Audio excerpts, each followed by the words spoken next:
Finding and hiring drivers is tough, and let's be honest, it can be expensive too. Especially if your team isn't dialed in and optimized for success. And often, teams can overcome problems and improve their success by embracing technology. After all, the whole world runs on tech right now. You need an online presence. You need mobile functionality. So it only makes sense that using tech like this can make things easier and will improve your results, right? Well, maybe, but not always. For instance, a big problem that seems to be getting bigger is the curse of the so-called drive-by driver. What do I mean? Let's dig into it.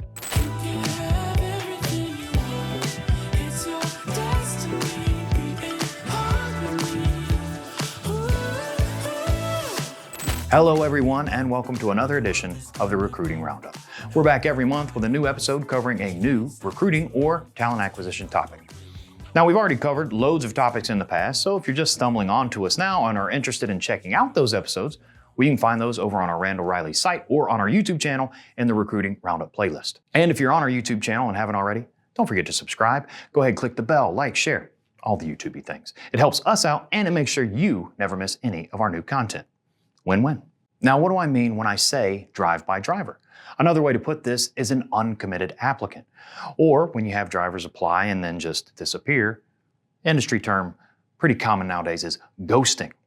These are the drivers who engage with you by submitting that application, but they're not really 100% committed to pursuing a new job. If you found yourself having to deal with an increase in leads that just never seem to take that next step, well, you're not alone. There's been increased traffic in search terms online that revolve around this very issue. Search terms like low driver lead conversion rate, high application drop-off rate, and poor driver lead quality. Well, all of those search queries have been on the rise. And we all know that when you receive a driver app that you're not the only one they're applying to, right? Why would they do that? And while it's hard to really nail down exactly how many fleets drivers submit applications to at any one time, according to Google Gemini, the industry experts say that it can be anywhere between 4 and 10 fleets at a time. And that also happens to fall right in line with what our own campaign data and internal client meetings here at Randall Riley say too, by the way. So that's a bit of a wide range there, but whether you want to take the low end, you're directly competing with 3 other fleets, or the high end, 9 other fleets, point is, you've got a lot of competition. Now, this adds another layer and degree of difficulty in landing quality drivers, because not only are you competing with other fleets, it's now harder than ever to know if the driver who submitted paperwork to you, well, if they're actually really in the market for a new job. So why is this happening? In short, technology. Stupid technology! Just as I mentioned in my opening tease at the top of the show, you need to have an online presence. You need to be mobile friendly, both with your site itself and with your application process. If you don't have a digital path for drivers to find and apply to you, you're pretty much dead in the water already. This increase in uncommitted applicants is directly tied to these practices.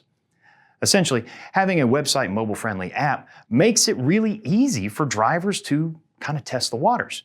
They can quickly and easily search and apply for jobs to multiple carriers, regardless of how interested they are in actually accepting a new position. And as you can imagine, a flood of uncommitted drivers can really bog down your process and clog that recruiting funnel. Every minute your team wastes on pursuing a driver who isn't totally interested is a minute wasted. A recent carrier survey indicates that over half of the respondents, 54%, report that their hiring efficiency has been negatively impacted by this rise in applications from these drive-by uncommitted drivers. But what can you do to combat this? If you have to have an online presence and make it easy for drivers to find and apply, how can you avoid this seemingly unavoidable issue? Well, it really comes down to it's a balancing act. We've talked about friction here on this show and other shows here on the Randall Riley channel many times. How much friction is in your hiring process? How can you reduce the friction, etc.? What's happening lately is because most everything is digital, it has become very, very easy to make applying very easy, which is good, because it can help you reach more drivers. But that increased ease has also led to this spike in uncommitted driver applications.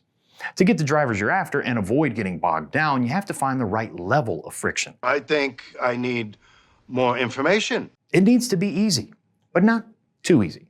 You have to have some friction to help weed out those drivers who aren't really serious. And since they're just kind of kicking the tires, these non-committed drivers tend to only focus on the super fast and easy processes. So what's the right amount of friction, and what can you do to help cut down on these drive-by applicants? Well, as far as the right amount of friction, I'm sorry, that really comes down to you. Each fleet may vary just a bit, as there are tons of factors that go into it, but suffice it to say, if you find yourself getting tons of leads but find it hard to truly engage with drivers, or if you're struggling to turn those leads into hires, you may need to up that friction and make it a little harder. Make sure they truly are interested in the job and would be willing to take it if and when you pursue them. You may be able to weed some of these non-committals out up front by utilizing knockout questions. Do you have 2 or more years CDL experience? Have you ever had any chargeable offenses? Are you willing to go over the road for 10 to 14 days at a time? Stuff like that can really help filter out the drivers who are just applying and the ones who are really interested. You can also employ things like verification gates, where an automated system calls or texts after the initial application, and the driver must submit the supplied code in order to move to the next step in your recruiting process. Or you could require something like a mandatory picture upload of their CDL, or maybe even take some of the pressure off your pipeline and recruiters by employing an AI assistant. We here at Randall Reilly just launched our own AI recruiting assistant, Stratus Agent, and it has been a huge help to our clients already. If there are channels that you use for your efforts that inherently have more friction in their process, you could think about shifting some of your existing spend to those channels to help cut down on wasted time and effort pursuing uncommitted applicants. Now, you want to make sure that you engage with or attempt to engage with applicants promptly. Again, you're not the only carrier in the ballgame here. And this can be another area where an AI assistant like Stratus Agent can really make a difference. Minutes matter when it comes to driver recruiting. Now, once you've increased the amount of effort it takes to apply for the job, do what you can to ensure quick communication. Set up workflows that automatically email or text to make sure someone on your team gets notified so that they can follow up quickly with a real call. Now, one quick note though about all the automated text and emails. Please, please, please, if you're using these things, which you should be, but if you are using them right now, please take the time to make sure that they are up to date. We've worked with multiple fleets and found out that some of the things that they're sending have outdated information. Things like last year's year in the body of the email. Things like that. That's bad. Yeah. I know it's very easy to set it and forget it, but don't. Make sure you check back in on that stuff. And finally, don't hide the ball. Be open and transparent with your job details, such as pay, home time, and expectations right from the jump. List that stuff in your ads and on your site. It can be another factor in helping eliminate drivers who just wouldn't be a good fit or who wouldn't really be interested. Taking these simple steps can help you get back on track.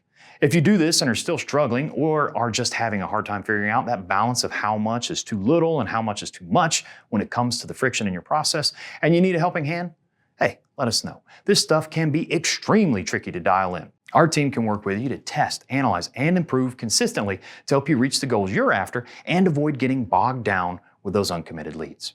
We also have an RPO team here that can essentially be an extension of your team and integrate with you as much or as little as you need. And on top of all that, we also have that brand new option I mentioned, Stratus Agent. Stratus Agent is on call 7 days a week, 24 hours a day. And I gotta tell you, it sounds really good. You know how some AI and computer voices just have that computery sound? Not Stratus Agent. Drivers are flirting with this thing. That's how real it sounds. Anyway, I don't want to get too overly salesy with you. I just think it's a really cool tool, and we have lots of great options if you're having trouble working the phones or getting the most out of the calls and leads that you're already paying to generate.